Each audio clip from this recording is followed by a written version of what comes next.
Macky Sall dina ñëw Sénégal ci kanam Fatou Abdou Ndiaye dinañ ko dalal ñi nga xamante ne ñoom ñoo ànd ak moom def na wane nañu seen bopp daanaka oto yi pare nañu gars yi nañ dañ ko defal accueil honorifique comme ni ñu koy waxee. bu baax. ils sont bien dans leur rôle. ku sa kilifa tukki bu ñëwee nga gàttandu ko. billaahi maa la ko wax. dina jël moom ku nekk ci bopp réewu Sénégal pendant 12 ans bu ñëwee nga gàttandu ko. qu'est-ce qu'on reproche à Macky Sall? Avoir une ambition d'être le secrétaire général des Nations Unies. L'ambition elle est personnelle. foo ko mën a wutijee ba jàpp ne boo ko fa dégg demee am ko da nga koy dem wutiji. qu'est-ce qu'on lui reproche? kan moo dalal Macky Sall? est-ce que dalal ko ci réew mi lan la mën a indi? il est accueilli par les hommes yi nga xam ne ñoom ñoo àndoon ak moom. de toute façon dans ce pays Macky Sall bi muy dem dañ ne daf ñu bàyyi ak bor boo xam ne saa bu ñu xëyee dañuy fay 15 milliards de francs CFA. dañ ne yaa 80 personnes ñoom ñoo faatu. dañu ne ci ñooñu faatu am na ci ñoo xam ne dañ leen a dóor bal ca Bignona ba nga xam ne ministre des forces armées barki dem moo njaay def déclaration moom nee woon na Macky Sall bi nekk tête de liste élection législative du yoon tête de liste képp la nekkoon à des kilomètres mu ne woon du yoon parce que Bignona ga mu dëkk dóor nañ fa nit mu ñàkk bakkanam séquelles yooyu ba tey ñu ngi koy dund moom moo ñëwaat ne Macky Sall on dëppewuñu ko dara. on lui reproche kon que de ci dëkkam duñ ci topp nit. waaw maanaam fii la ñu ñëw ñu ne Amadou Sall fils du président Macky Sall rapport moom moo génn ci rapport boobu dañ cee tudd 125 milliards de francs CFA. xam nga tey di nga ne diw de jàpp nañu ko diw de jàpp nañu ko àtte nañu ko justice leeraluñu ñun taskatu xabaar yi sax xamuñu lan la dossier boobu mujjee. muy on se levait un petit matin on nous dit que telle personne bénéficie d'une liberté provisoire mais kenn xamul lan moo ci nekk waaye diw tee na diw rapport tudd na ko ba tey tegul tànkam Sénégal ñëwul leeralul donc 125 milliards yi nee na furaas daal di xëddeem kenn xamul fu mu jaar kenn xamul kan lañ ci tudd ñu jël ci liñ naan ki nga xam ne moom mooy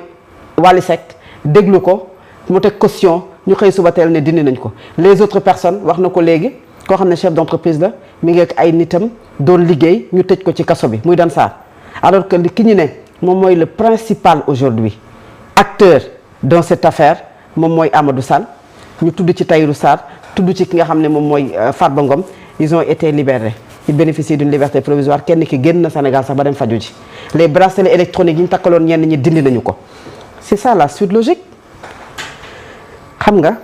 moo tax gis nga ni ko man jàpp naa ne Bassirou Diomaye Faye ni ko politique bi ñoree présentement bu ko yittey Sénégal yi ñoree woon rek 50%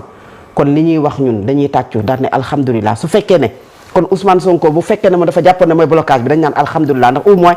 yittey Sénégalais yi moo ëpp solo ëppal njariñ nit ñi lépp loo mënti gis naam nag nit ñi nanguwuñu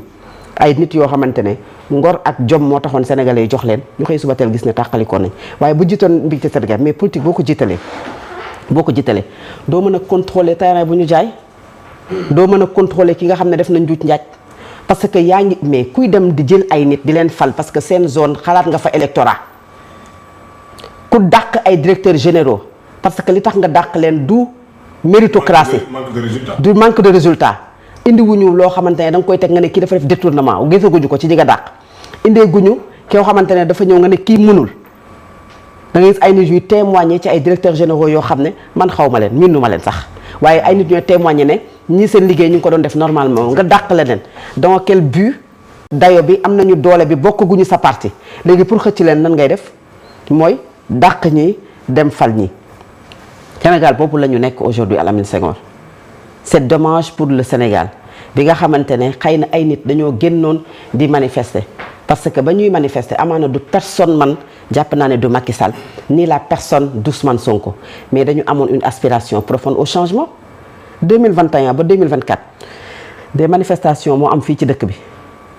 benn bi manifestation problème de mœurs benn bi manifestation report élection présidentielle bi mujjee am dafa am ay nit yu ñàkk seen bakkan mais loolu dañ ne ma problème de personne la loolu c'est la démocratie moom lañ doon piétiner ay nit génn ne loolu du ci dal duñ ko nangu élection dafa waram kut ko kut ñu amal yooyu élection léegi loolu noonu yëpp ñu jël ko dëxañ ko tëj ko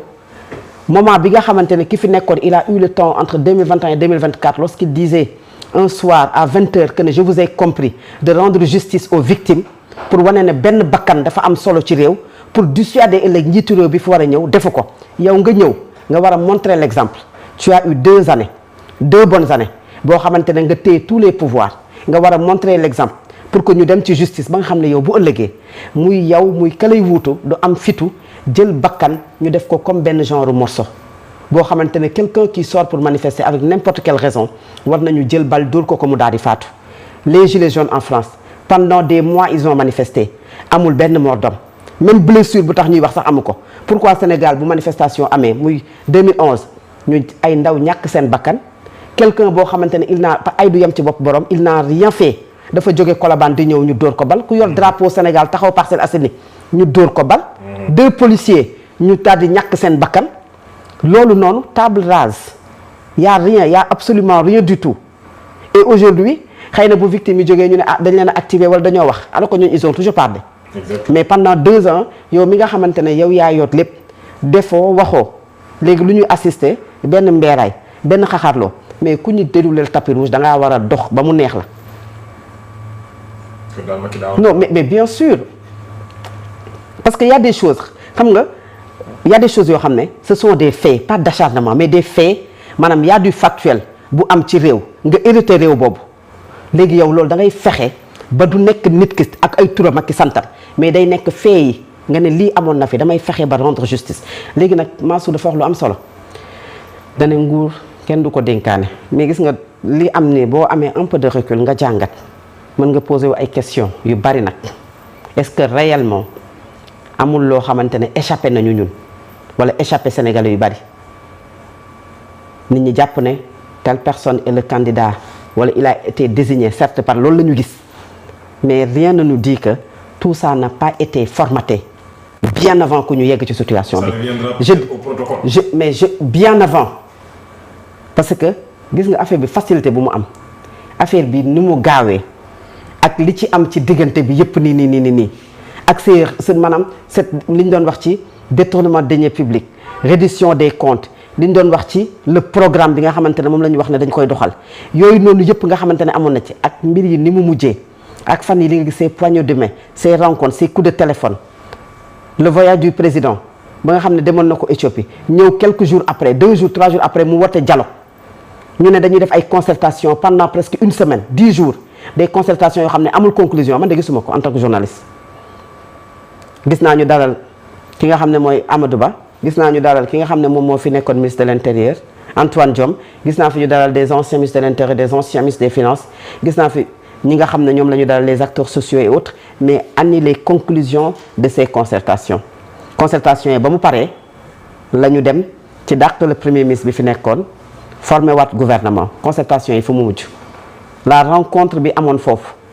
ba tax ñu ñëw rek woote concertation entre-temps les voyages yi am les coups de fil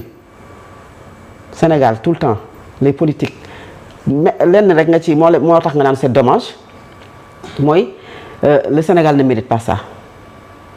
le Sénégal mérite wuñ haine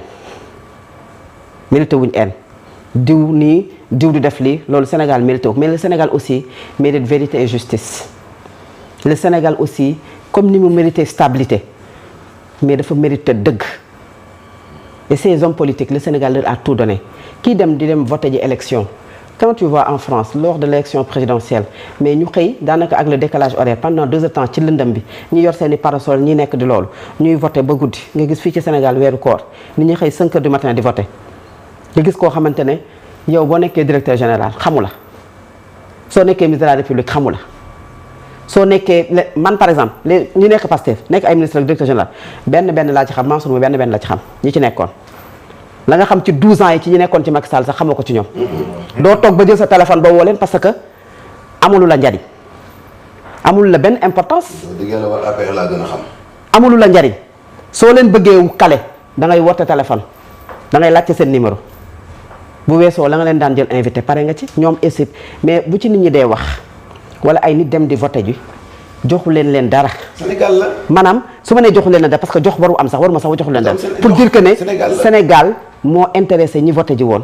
moo intéressé xëy na ñi bëgg parfois moo intéressé ñi leen di topp de tout bord nag. te ñu gis Sénégal bi ñu bëgg ci seen programme. te ñu gis Sénégal bi nga xam ne dañoo quand je dis une aspiration profonde au changement mais quand je dis profonde. ça veut dire que ne dañoo war a xóotal mbir yi ba soppi yu bari soppi jikko yi nga xam ne moom moo fi amoon clivage bi amoon ci réew mi ñi nga xam ne dañu koy lijjanti dañ ne woon tekk mais tu as vu comment les gens ni ñu agité woo. ku nekk di wax parce que jàpp nañu ne seen robinet tëj na seen buntu tëj na gis nga nit ñi bu ñuy wax ma sàmba wuñu ma demba wuñu mais c'est pour le Sénégal ay magum jëmm bu ñu àndee ba xëy suba teel kenn ku ci nekk tàqalikook sa morom dañuy évoquer la morale kese fa la ñuy yem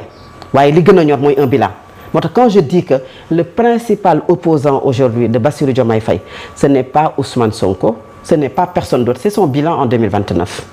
parce que nag bu ñu waxee nag ba yem ci affaire morale ak lijjanti yooyu ñenn ñi nga xamante ne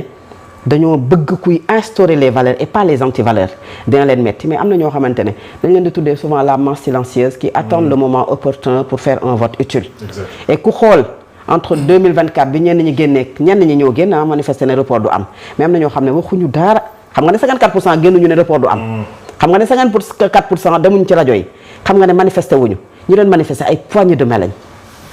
maanaam ay je veux pas dire ay poignées de main ay maanaam ay toq lañ ay poignées ñoom ñoo doon génn di manifester am moment boobu am na 54% yu ne nii